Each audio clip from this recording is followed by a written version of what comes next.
Hello, welcome back to my channel 7 Speed Manipur. Ngasigi video se maruena koi mayamna hangbirapudagi have tare. Aigi sinariba Tata Punch sigi magi mileage ki matang review review mileage test of wir o haidana haibadagi ai sigi video si semjabane ado mayam haiba koigi gari si magi engine gi specification haragadi 1.2 liter 3-cylinder Revotron engine nigo. Ado masi akoi maximum magi kay kuno sa koi BSP haragadi koi 86 BSP aduga Newton meter rom dalak pa kanana koi 113 Newton meter drop is mana magi engine gi magi power ses mana lay power figure se ado masi ai je long drive ungta satri aduna ngasi je chathorage Imphal to Moirang sigi distance aina oil pump dagi hana thause full kapani go aina tawgodoiba keno se moongje koi pump jida koi tank je full torni tank to tank haiba tar samna tank full torni aduga chatlurani halaga amuk tank je full tawdoneba full tawrakanda sagi aina happy basang thawdo haidi cam thawdokre haiba sang do khangani na halakpada aina amuk full hapagade adugi happy basang amount do aduduna sagi distance aina satliba kilometer masing duda divide to thoga dum phangani go audi yeng minar se dumaina I hot lage ado ma'am yeng tamina se ado ma'am subscribe to the video this channel asi subscription thousand bio adum ba gari ga mari lena content ngata ma'am gi damak tadum toina dum purga lakchaba channel ne so dudi ma'am hours go haju je ai si kilometer ni go ai tanki full tawge adu horen ai thau do mileage to yeng na go koi zik thau koi tauga thau kapin na re ya ako kam da ko full zik full re ko sigi machine jimak yaure ya ban tau biro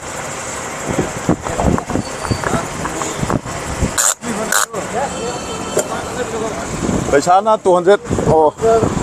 2900 ko I zik thau he hanbaga zik thaudore kilometer 239 anate 2392 dagi start tawre ko sidai dum yeng biro ma'am sidam tolo 2392 kilometer dagi start tawre zik ma'am Moirang dam ta kaptharuge aduga horen halakpada mong singi mafam jida thau mo hange aduga yeng minaje asidi ai ma'am da sungsoi soidana panski review ma aji magi mileage ki kamai toraga thau kyam chage sadagi ha dunga sidi khangminarsi ado satlugi ge ha tare meyam da ado horen halakpadai sungsoi soidana sigem phamjida muk thau mo handoine ado sap mana ba sai keno do dak to da duga thau gi sai mai consumption do ado meyam da soidana ochara ke ado meyam ai ngasi family yaubuni na gari se ai yam ka hena kanna thaubugi keno do di leido mande ado bu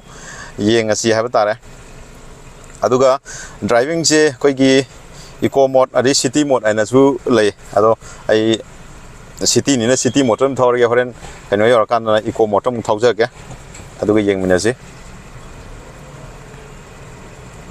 ado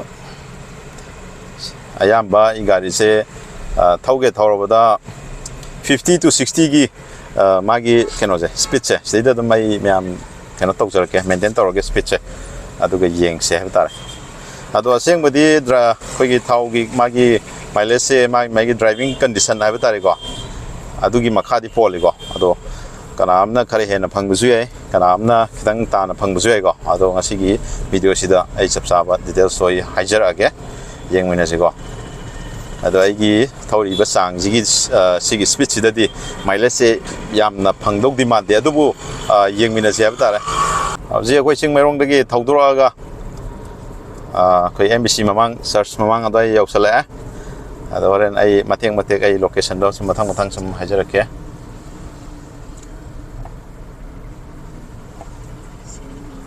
ado city manung dadi koi gari se maximum koi 40 dagi hena kan thaubugi chance sema di phangdre ado su gear 2 ga 3 gi dane ya mathaurise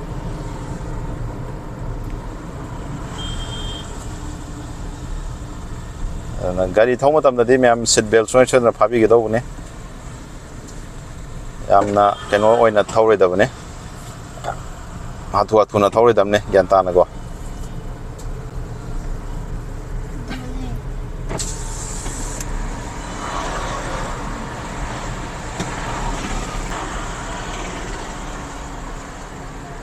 ji BOC yoksalak ka dore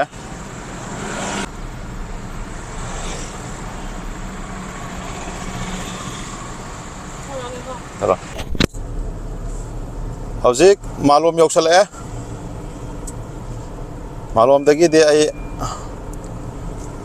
eco motor mung thore haidi kitang stable oirak pa hai tare lambi je kitang komak pa city motor gi aina je kaino motor mung thore eco motor ma'am हंदक सही से गाड़ी ma'am अमा launch तौरकदोरे गाड़ी लेगदो इचे नाउसिंग मतम खितंग गाइबियो खोगी महिंद्रा की थारसु अनौबा ममंदा हजिक कनो तौरे ला यौसलानी मणिपुरसु अदगी मथंग गाड़ी मैम अमा खोगी मारुति सुजुकी की साइटगिसु अनौबा जिमनी गाना मैम अमासु लाकदोरे जिमनी नतबा तोपा मखल मैम सु लेरिगो अदुना मैम खितंग खांगबियो गाड़ी अनौबा मखल मैम अमा लाकदौरबनिना अदोमगी ऑप्शन खितंग येंबियो अदुगा अदोमगी याम सानागदौबा ममंदा हाइतारे अदोमगी गाड़ी दो खनबियो ना हाइनिंगे सोमदना पुन्या टोयोटा की शोरूम ने सिलेजना किया की जो फजा गाड़ी से लोइबा नाइदे अदुना अदोमना गाड़ी कईगुंबा कंसीडर तौनिंग लेरगसु चैनल असिदा लाक्पियो अदुगा येंबियो अदुगा सब्सक्राइब लाइक सब्सक्राइब तौसनबिरमो अदो मखा ताना हजिक वीडियो से ऑन द वे हजिक मोइरांग चटपगी लंबी दुने लेजे थंग येंमिनसे होरेन मफम दे योमदसु मु आई वीडियो मते हापसरके गाड़ी जैसु नागै क्या थौदे आई थौदबने हाइदि सही एमदि फाजले गाड़ी जे दुसु थौनादबनिना सागी गाड़ी सिगी मागी माइलेज से फंगद्रि है बतारे हजि फावदा आई 15 जे क्रॉस तौद्रि बुगा अदाई सिटी दे आता ड्राइव तौबो अदुना असिदि खितंग सांगना पुदोकेना तौबने दो येंग बतारे गाड़ी से आइगे जिक फावदा जिक आइनो जि थौरि 13 पॉइंट सम खतंग हाइदि बुगा आंगोंदा जि फंगि माइलेज से अदो नांगै थौनादबगी गाड़ी से सागी अमतंग लॉन्ग राइड ति तौथो हाबनि गाड़ी हन मिसिंजे गाड़ी से एसी मते अमा मुंथाय खोगी एसी थारगदि खोगी थाउगी कंजम्पशन जे खदि हेनगनिको एसी जो आई मते अम थारे अदि येंगेना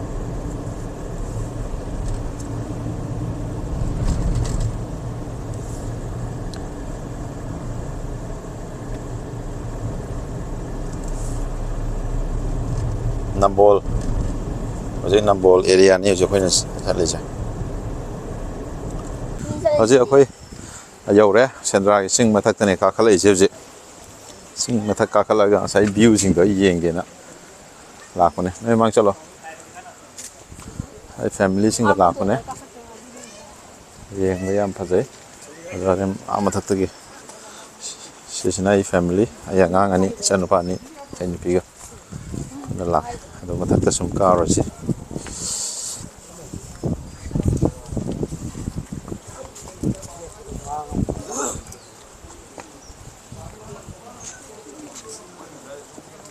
आई दिसी ओम लक सुबा ओइदोने 3 times सुरे lakpa yam thine kenar mem tamdugi inodo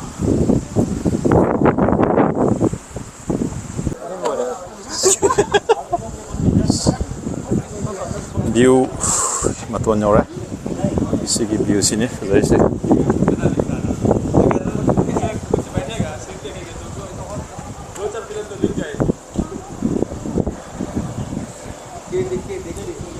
yam fazai yengbo yengmen ma nuksisu yam fazan sile so yu yam lai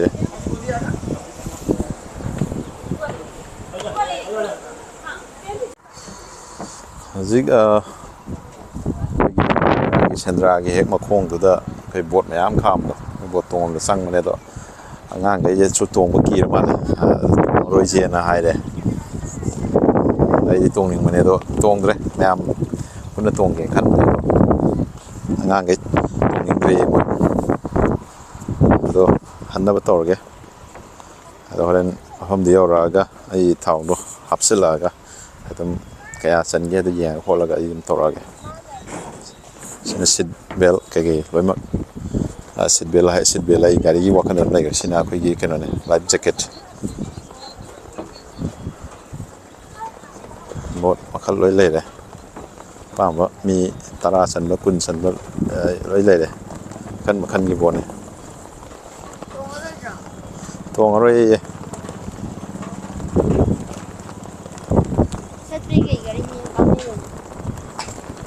ꯍꯧꯖꯤꯛ ꯍꯜꯂꯒꯦ ꯃꯌꯥꯝ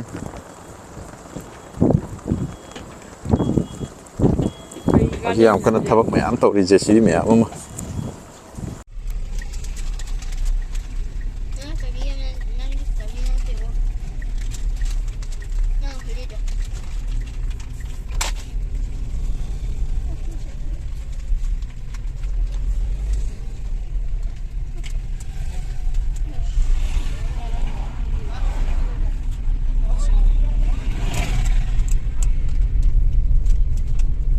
ꯍꯧꯖꯤꯛ ꯅꯝꯕꯣꯟ ꯌꯧꯁꯜꯂꯦ ꯍꯜꯂꯛꯑꯦ ꯑꯩꯈꯣꯏ ꯍꯧꯖꯤꯛ ꯅꯝꯕꯣꯟꯗ ꯂꯩꯔꯦ ꯂꯝꯕꯤꯗ ꯑꯗꯣ ꯑꯩꯒꯤ ꯁ꯭ꯄꯤꯠꯁꯦ ꯑꯗꯨꯝ 50-60ꯒꯤ ꯆꯥꯡꯗ ꯑꯗꯨꯝ ꯊꯧꯋꯦꯀꯣ ꯁꯤꯒꯤꯁꯦ ꯃꯌꯥꯝ ꯑꯗꯨꯝ ꯑꯣꯏꯔꯝꯒꯅꯦꯅ ꯈꯜꯂꯦ 50-60ꯒꯤ ꯆꯥꯡꯗ ꯑꯗꯨꯝ ꯊꯧꯋꯦ ꯑꯗꯣ ꯑꯗꯨꯒ ꯑꯩ ꯏꯀꯣ ꯁ꯭ꯄꯣꯔꯠꯇ ꯊꯧꯋꯦ ꯑꯗꯨꯒ ꯁꯤꯇꯤ ꯑꯦꯔꯤꯌꯥ ꯌꯧꯔꯒꯅ ꯑꯃꯨꯛ ꯁꯤꯇꯤ ꯃꯣꯗꯇ ꯑꯃꯨꯛ ꯊꯧꯕ ꯇꯧꯔꯤꯁꯦ ꯑꯗꯣ ꯍꯧꯖꯤꯛ ꯐꯥꯎꯕꯗ ꯑꯩꯈꯣꯏꯒꯤ ꯃꯥꯏꯂꯦꯖ ꯃꯈꯣꯏꯒꯤ ꯑꯦꯌꯔ ꯑꯥꯏꯅ ꯄꯤꯕꯁꯤ ꯑꯗꯨꯝ 19 km/L ꯆꯥꯡꯗ ꯄꯤꯕꯅꯦ ꯑꯗꯣ ꯒꯥꯔꯤꯁꯤꯗꯩꯗ ꯑꯩꯈꯣꯏꯅ ꯁꯤꯗ ꯃꯣꯏꯒꯤ ꯊꯥꯔꯤꯁꯦ ꯁꯤꯗ ꯑꯗꯨꯝ ꯀꯥꯞꯄꯣ ꯃꯌꯥꯏꯗ 14.45 ꯍꯧꯖꯤꯛ ꯐꯥꯎꯒꯤ ꯆꯥꯡꯗ ꯍꯧꯖꯤꯛ ꯐꯥꯎ ꯄꯤꯔꯛꯑꯦ ꯉꯁꯥꯏ 13 ꯁ꯭ꯋꯥꯏ ꯂꯩꯔꯝꯕꯅꯦ ꯍꯦꯟꯀꯠꯂꯛꯑꯦ ꯔꯦꯟꯖꯁꯦ ꯊꯧꯔꯗꯤ ꯍꯦꯟꯀꯠꯂꯛꯑꯦ ꯑꯗꯣ ꯁꯤꯗꯒꯤ ꯍꯦꯟꯅ ꯈꯔ ꯁꯥꯡꯅ ꯊꯧꯔꯒꯗꯤ ꯍꯦꯟꯀꯠꯂꯛꯀꯗ꯭ꯔꯥ ꯍꯥꯏꯕꯒꯤ ꯊꯥꯖꯕꯗꯤ lꯩ ꯑꯗꯣ ꯍꯧꯖꯤꯛ ꯐꯥꯎꯕꯗ 14.4 ꯌꯧꯁꯜꯂꯛꯈ꯭रे ꯍꯥꯟꯅꯗꯤ ꯉꯁꯥꯏ 13 खितंग सम 13.2 की चांग लेरंबने अदो जे 14.4 यौसले 14.5 15 जे लाल ओइद्रा खंदे युमदी यौसलकना हानदोरे अदो लॉन्ग ड्राइव अंगतंग दि सथोपदि फादि फाबजाने ओइगी मागी रेंज से सिदैदा पीजे हारोदि सांगना थौरगा रेंज से ना सांगना पीबदो तवे अदो खरा सांगना थौबम दरकार ओइरे आई गारिजे अदो येंगजी होरेन आई direct ngsaigi pamdo thawan pamdo aida thau hapaga sai dugi film chap manana ya mu hapane buko aduga ai adum musarake aduga kayam thau kayam sinagre haibdo kilometer su kya thauгре haibdo zum khangani dana aduga dum yengminarase mem hauzik keno khonang karak yoksala haiba tare खनांग कारक्तगी हुजिकी सागी पमदुदा असाई खोई लाको पमदो अदैदो इचंगनी चंगागा थाउदो क्याम हापके दो क्यागी हापके दो येंगा 1 किलोमीटर पाथोजी थाउ लिटर क्या चागे हबसु पाथोजी अदुगा इराय लाइना फंगनी सिगिन अदो याम थाउबदी ट्रैफिक जाम खरा जुदुम थेंनारे सिटी मनुंगी हाइबा तारे अदुगा खैगी केनोजो करी अखोगी मरक मरक जो खितंग खाम अदुम यावरे को यावदे अदुगा स्पीड यामना अखोई केनो ओइनदि थौद्रे हाइबदि अखोई 60 70 की चांग दि चोय यौद्रे 70 चांग दि चोय यौद्रे हाइबा तारे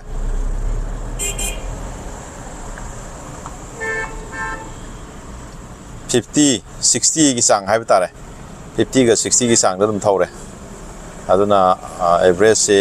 फंगदोबो एवरेज तगी खितंग दि कोई ताब याई हाइना खल्लेको कोई 70 to 80 बाउगी रेंज दा कोई गियर 5 स्पीड दा थौबा ngमगदि एवरेज ओइना फजना दम फंगदोर खल्ले अदु येंगसे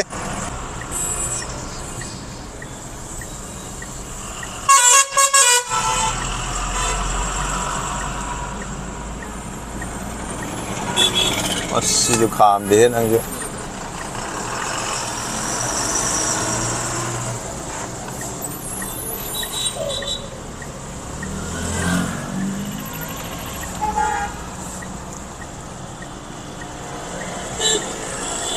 ꯑꯁꯣꯝꯅ ꯈꯤꯇꯪ ꯊꯧꯒꯠꯄꯤꯌꯨꯕ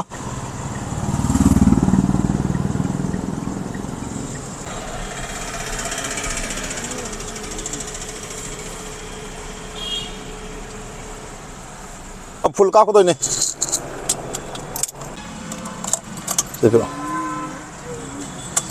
ꯑꯩ ꯍꯧꯖꯤꯛ ꯐꯥꯏꯅꯦꯜ ꯑꯩꯈꯣꯏꯒꯤ ꯄꯝ ꯌꯧꯔꯛꯑꯦꯀꯣ ꯍꯧꯖꯤꯛ ꯄꯝ ꯆꯪꯉꯛꯈ꯭ꯔꯦ ꯄꯝꯗ ꯂꯩꯕꯗ ꯀꯤꯂꯣꯃꯤꯇꯔꯁꯦ 2497 ꯀꯤꯂꯣꯃꯤꯇꯔ ꯑꯩ ꯍꯧꯖꯤꯛ ꯊꯥꯎ ꯍꯥꯞꯆꯜꯂꯒꯦ ꯍꯥꯏꯈ꯭ꯔꯕꯣ ꯑꯗꯣ ꯁꯤ ꯊꯥꯎ ꯂꯤꯇꯔ ꯃꯁꯤꯡꯗꯨ ꯈꯪꯍꯧꯒꯦ ꯀꯌꯥ ꯄꯩꯁꯥ ꯀꯌꯥꯒꯤ ꯀꯥꯞꯀꯦꯗꯣ ꯑꯩ ꯁꯤꯗ ꯊꯣꯛꯆꯔꯛꯑꯒꯦ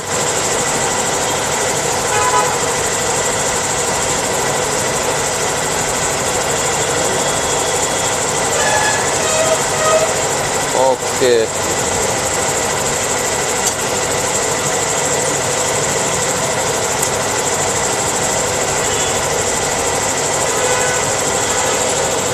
देखो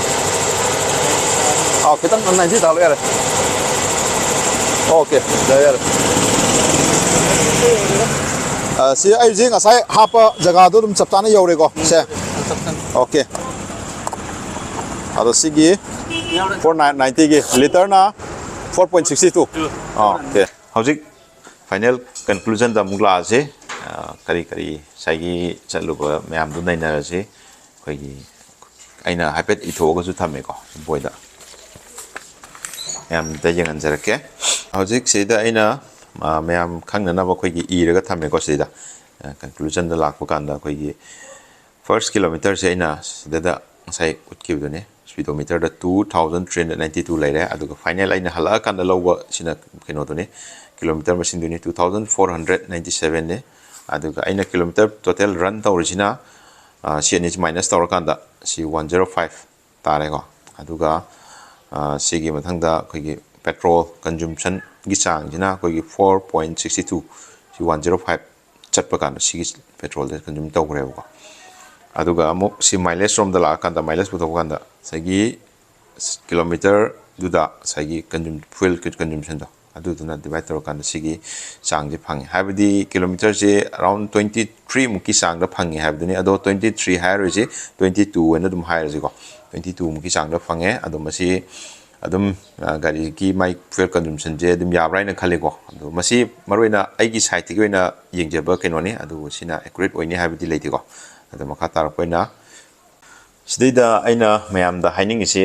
koigi gari gi koigi fuel gi consumption gi chang se koigi driving condition gi makha su pole aduga koigi magi steady yauriba koigi eco mode city mode ena sida jo macha gi yaujari dana ko madugi makha pona haiba tare koigi eco mode ta dum thamaga highway da thawe du city mode area da city mode dum thawjabani ado phangiba koigi 22.72 kilometer gi chang si koigi kanagomna hek thau kan si phangdaba su yai adu aigi oina haiba tare aigi oina koigi experience haiba tare aigi oina tasina practical oina yenge na myam dasum uchabane tasena haraga di sigi video se aigi simak phangani haiba du di leite adu aina puthok chabada di sigi chang se sum sigi chang sida phange do myam na su comment dum haibiro aidi kamai tawraga na hen accurate oini haiba do idea leraga di dum haibiro ado aina tank to tank tawni tasena haraga di ado masi myam video se nungai di subscribe like and share so tawbiyo do mathangi video da myam unase masigi di sai sum lesson jarge myam bye bye